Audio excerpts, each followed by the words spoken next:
Over the next decade, what trends will have the largest impact on the global economy? Industries of the Future, a book by Alec Ross, offers a rare glimpse into that crystal ball by explaining what's next for the world, the advances and stumbling blocks that will emerge in the next 10 years, and how we can navigate them. Alec joins me down the line now. Alec, while you were working as Senior Advisor for Innovation to Hillary Clinton, you travelled to 41 countries exploring the latest advances coming out of every continent.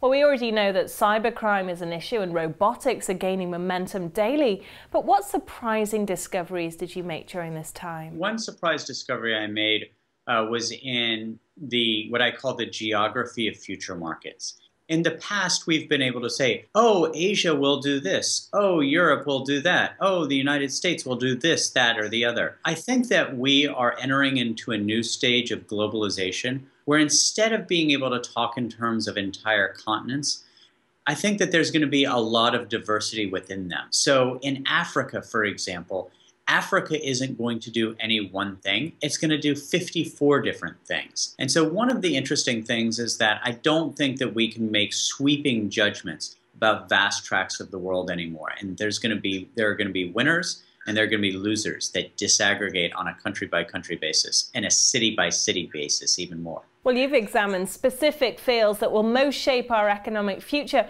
What are the main things we should be aware of? At the core of a lot of this is my observation that he who controlled or owned the land during the agricultural age had the economic power and the political power. He who controlled and owned the factories and had access to the natural resources during the industrial age had the economic power and the political power.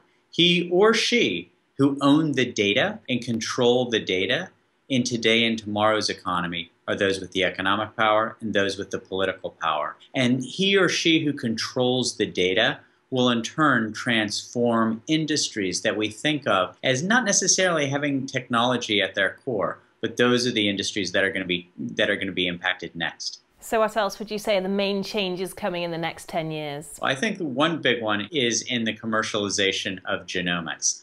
The last trillion-dollar industry was created out of computer code. The next trillion-dollar industry is going to be created out of our genetic code. We're now 15 years past the mapping of the human genome. Mapping the human genome for the first time cost $2.7 billion. As recently as 5 years ago, it cost $100,000. Now it's at 1% of that. It's about $1,000. And the implications of this are twofold.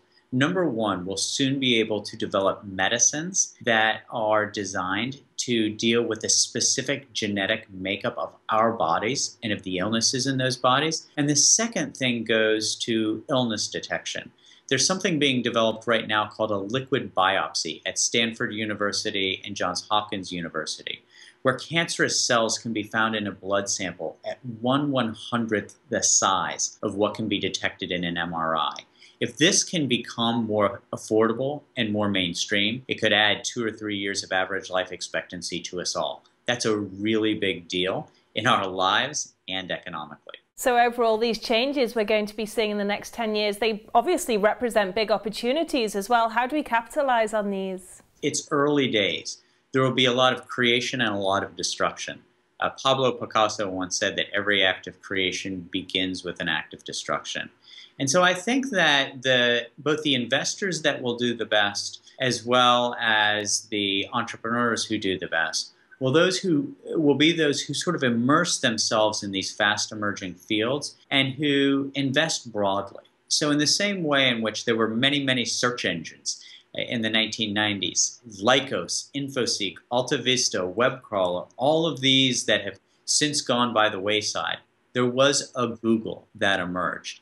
In all these fields, from big data to genomics to robotics and many others, there will be centabillion-dollar companies that emerge from that. So it's a good time to be reading, it's a good time to be studying, and it's a good time to be preparing for the industries of the future. Well, finally, economic predictions are not always that reliable, especially at the moment where uncertainty is probably the only predictable thing. So how much should we actually bank on future forecasts? It's awfully hard to make predictions, especially about the future.